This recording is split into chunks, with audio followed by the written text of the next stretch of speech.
promessa. Como o Deus de Isaac, ele estava dizendo: eu sou o Deus da consumação da promessa. Como Jacó, ele estava dizendo: além de cumprir a promessa, eu sou o Deus que faço vivenciar as promessas sobre a sua vida. Deus de Abraão, Deus de Isaac, Deus de Jacó. Pois bem, Moisés é tomado pela presença de Deus. É por isso que ele vai compor o Salmo de número 90. Porque não falar de Davi? Davi, quando vai compor o Salmo 23, Davi vai compor o Salmo 23 com toda a propriedade, porque ele todo sabe recitar o Salmo 23. Se você for na casa de alguém que tem a Bíblia como um amuleto, ele vai estar aberto no Salmo 23. Se você contemplar um pano de prato, vai estar o Salmo 23. Se você olhar o para-choque de um caminhão, vai estar o Salmo 23, dizendo o seguinte verso: o Senhor é o meu pastor e nada me faltará. Davi tem propriedade para escrever esse salmo, porque Davi, antes de ser o terceiro rei de Israel, ele foi um pastor de ovelha.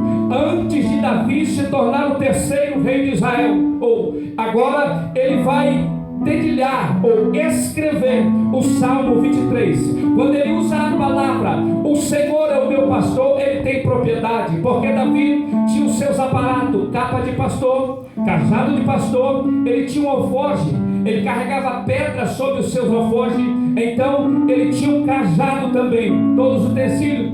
Quantos não lembram da história de 1 Samuel capítulo 17, quando Davi vai até o rei Saul para ir para uma peleja? Ele vai com aquilo que ele tem. Ele não precisou imitar a voz de ninguém, ele não precisou copiar nada na internet, ele não precisou perseguir ninguém para que Deus viesse lhe usar. Mas com o que ele vai para aquela peleja? Ele vai com aquilo que ele tem.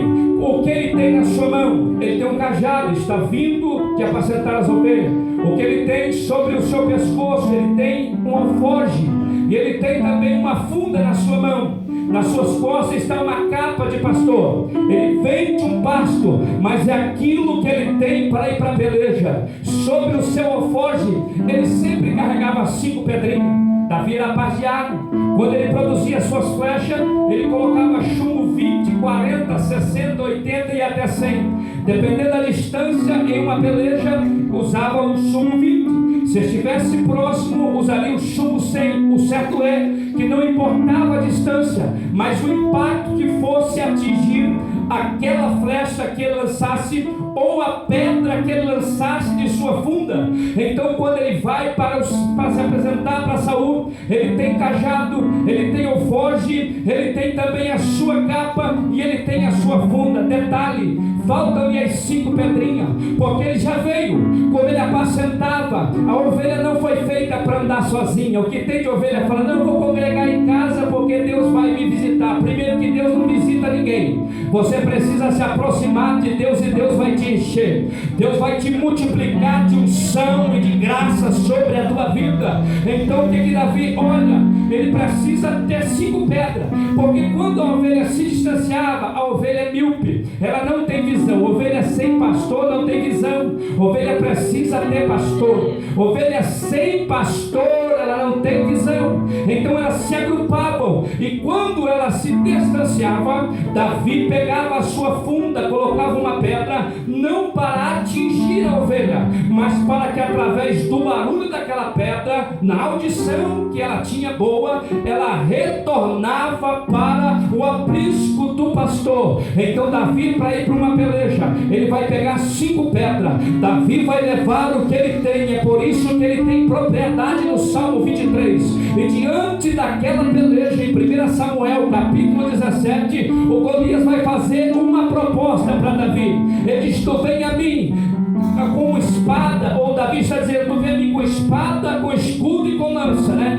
Ele está tentando negociar uma peleja.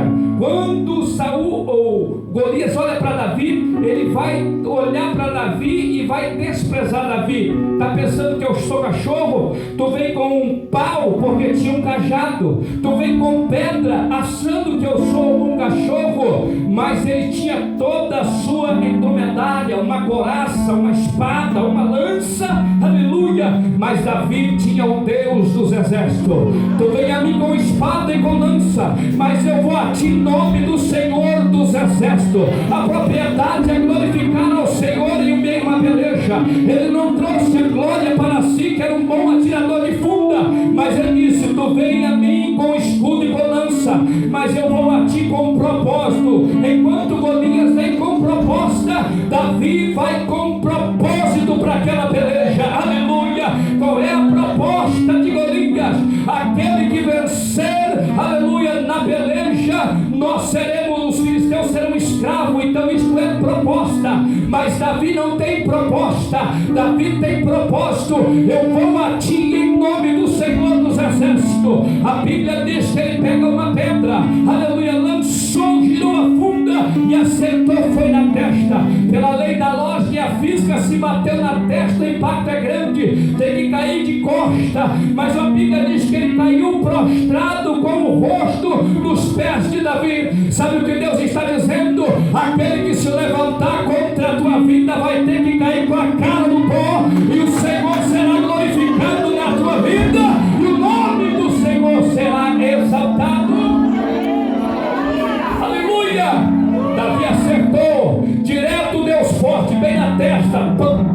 E ele não contou vitória. O que tem de gente contando vitória, ele vai lá, compra um carro, 60 prestação suada, ele traz na igreja e vai testemunhar o carro que Deus me deu. Deus não te deu esse carro, filho, esse carro é do banco, você vai pagar 60 parcelas. Quando você pagar a última parcela, ele é teu, aí você vai testemunhar. Davi podia falar: derrubei com um pelotaço e começar a se alegrar. Não, mas a alegria de Davi não foi derrubar Golias. A alegria de Davi foi pegar a espada que estava na mão de Golias, cortar a cabeça de Golias, e Davi ficou quietinho. Davi não precisou testificar, mas quando ele chega com a cabeça de Golias diante de Israel, a Bíblia diz que as mulheres ali, o circulação, já começou a adorar, dizendo: Saul matou os seus milhares, mas Davi seus 10 milhares. Quando Deus completa a obra na tua vida, as pessoas vão testificar de você,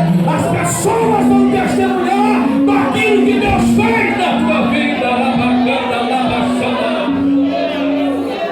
Davi tem propriedade para escrever salmo. Davi também escreve um salmo de angústia, o salmo de número 40. Ele fala da esperança. Eu esperei com paciência no Senhor, e o Senhor se inclinou para mim. Deus se inclinou para Davi, tirou-me de um charco de lodo horrível e firmou os meus pés sobre uma rocha. Ele está falando, firmou sobre Cristo, porque Cristo é a rocha, aleluia, a rocha inabalável. Lembram que Cristo disse para Pedro em Mateus capítulo 16, verso 18: Pedro, tu és Pedro, pedra pequena, mas sobre esta rocha, Cristo, edificarei a minha igreja. Eu te digo mais, Pedro, tudo que liga no céu é ligado na terra. Animando Pedro, ele disse: eu te dou a chave do reino dos céus, aleluia. Ah, Pedro, e as portas do inferno não vão prevalecer contra a minha igreja. As leis podem estar tramitando lá dentro do Congresso, mas a palavra de Deus é: as portas do inferno não prevalecerão contra a minha igreja, porque ela está firmada em Cristo Jesus. O salmista também escreve, Davi também escreve um salmo de arrependimento, o salmo 51. Após o adultério que ele teve com Batseba, ele agora vai escrever pedindo a misericórdia do Senhor. O número 51 e o verso de número 11, ele diz: Senhor, torna-me dar alegria da tua salvação. Ele entendeu que no pecado que ele se encontrava, ele já não tinha mais alegria, e ele pede um espírito reserva: se for possível, me sustém com o espírito voluntário, Senhor. Reserva, porque ele havia caído. E por que a Bíblia chama Davi segundo o coração de Deus? Deus nos deixa o exemplo, somos pecadores, mas a misericórdia de Deus é grande nas nossas vidas. Pecou, confessou, a misericórdia de Deus, a graça continua sobre a tua vida. É por isso que o Salmo 89, verso de número 19 e 20, o Senhor vai dizer: achei a Davi, aleluia,